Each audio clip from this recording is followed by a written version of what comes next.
Hello everyone. Welcome to the September 11th, 2016 edition of the Astrology News Report. I'm your intrepid host, Ron Berger. In this segment, we'll take a look at the upcoming planetary patterns and predictions for this week. What's on the celestial agenda for September 11th to September 18th and beyond. Okay, a lot is happening in the zodiac this week, mostly at the end of the week. The full moon will be on Friday, September 16th at 0 degrees Pisces. In other words, exactly on the borderline between Aquarius and Pisces. The border between two signs is considered to be an area of weakness for any astrological factor.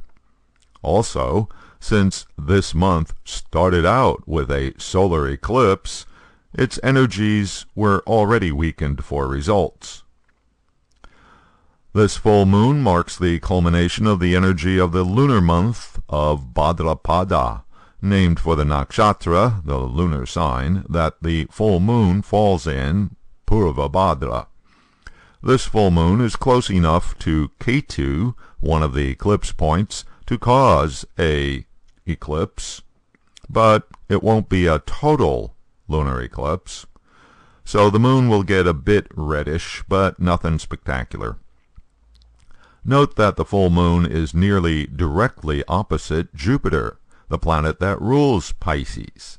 Jupiter is also the ruler of Purva Bhadra. Therefore, the emphasis is on the significations of Jupiter for this month. Jupiter, the planet of beliefs, truth, wisdom, morals, ethics, justice. On Saturday, September 17th, Mars will change signs, leaving Scorpio and entering Sagittarius in the sidereal zodiac. Mars has been in Scorpio for much of the year due to going through a retrograde phase, which kept Mars in one sector of the zodiac for nearly 7 months. Mars is happy to be moving on because now it gets away from its enemy, Saturn. Also, Sagittarius is a generally favorable sign for Mars. Mars is a fiery planet. Sagittarius is one of the fire signs. How does Mars in Sagittarius manifest? The planet of action and fast results likes the passionate, enthusiastic quality of Sagittarius. But Mars is the planet of combat and victory. Sagittarius is willful, independent, and devoted to its own beliefs. Thus, Mars in Sagittarius will enhance the Sagittarian trait of self-righteousness. In other words, fighting for one's own truth. So, this transit will give a boost to the true believers of whatever stripe. How about Mars in Sagittarius in a particular person's chart? Let's take a couple of well-known examples. Hillary Clinton and Donald Trump. Clinton is Libra rising, so Sagittarius is the sign in her third house. The transit of Mars in the third house is considered good. This is the house of making efforts. Mars is all about making things happen and fighting for victory. The third is the house of skills and talents. Mars is proactive about putting third house talents to use. In Donald Trump's Leo rising chart, the transit of Mars in Sagittarius puts it in his fifth house, the house of romance, intelligence, teachers and teachings, creativity, and self-expression.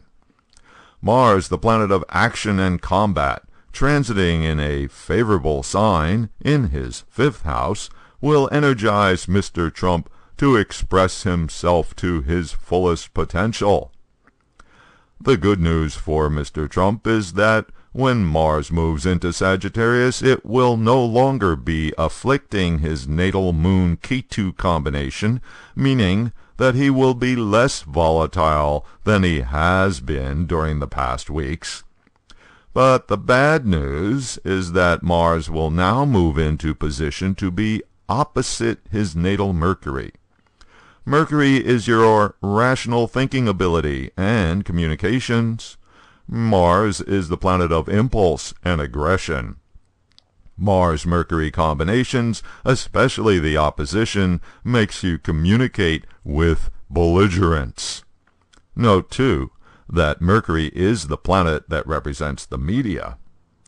The opposition of Mars to Trump's natal Mercury will be near exact on the day of the second candidates debate on October 9th.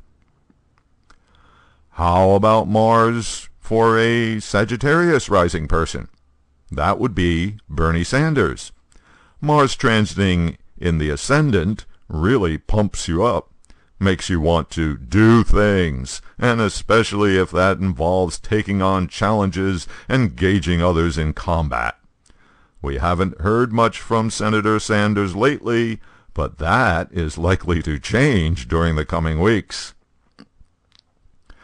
And then on Sunday, September 18th, the day after Mars changes signs, Venus changes signs, leaving Virgo and entering Libra.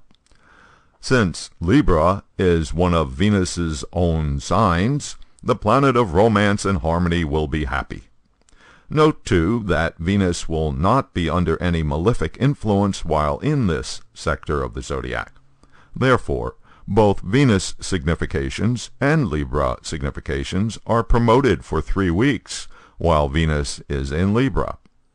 Compromise and agreement will be easier to achieve, relationships are more balanced, and social ideals find more acceptance. Venus will be in Libra until October 13th.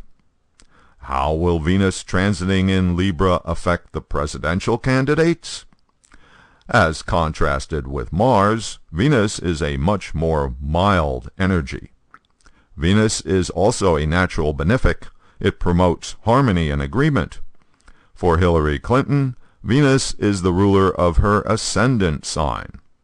The ruler of the ascendant, transiting in the first house, helps self-confidence as well as self-projection. Venus transiting in Libra will be a good influence on her 3 natal Venus-Libra planets. Venus is the planet of appearance. When Venus transits in the ascendant, you look good to others. For Donald Trump's Leo rising chart, Libra is the 3rd house, the house of self-effort, self-promotion. The planet of harmony and agreement here will help Trump be softer, even seductive, but it doesn't make him stronger, certainly not in the same way that Clinton will experience with Mars transiting in her 3rd house. In fact, Venus in the 3rd house, although good for harmony with people around you, is not a strong planet for getting things accomplished. Another item that bears mentioning is that Mercury is nearing the end of its retrograde period.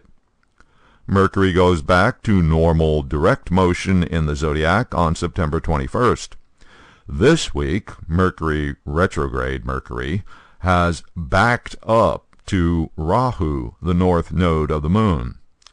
As an eclipse point, Rahu tends to obscure and distort the meanings of whatever comes in contact with it, in this case, the planet of rational thinking, which is already disadvantaged by being retrograde.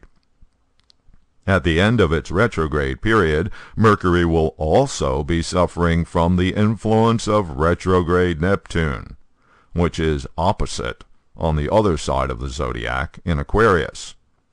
The aspect of the planet of fantasy and illusion doesn't help Mercury to be any more logical or reasonable. So, the general theme for the middle of September is to not expect things to be rational. Ideas, reasons, and explanations will tend to be off base. News reports will be inaccurate or may even be deliberately altered. In other words, media spin. Getting straight answers to questions won't be easy. Okay, that's it for this week.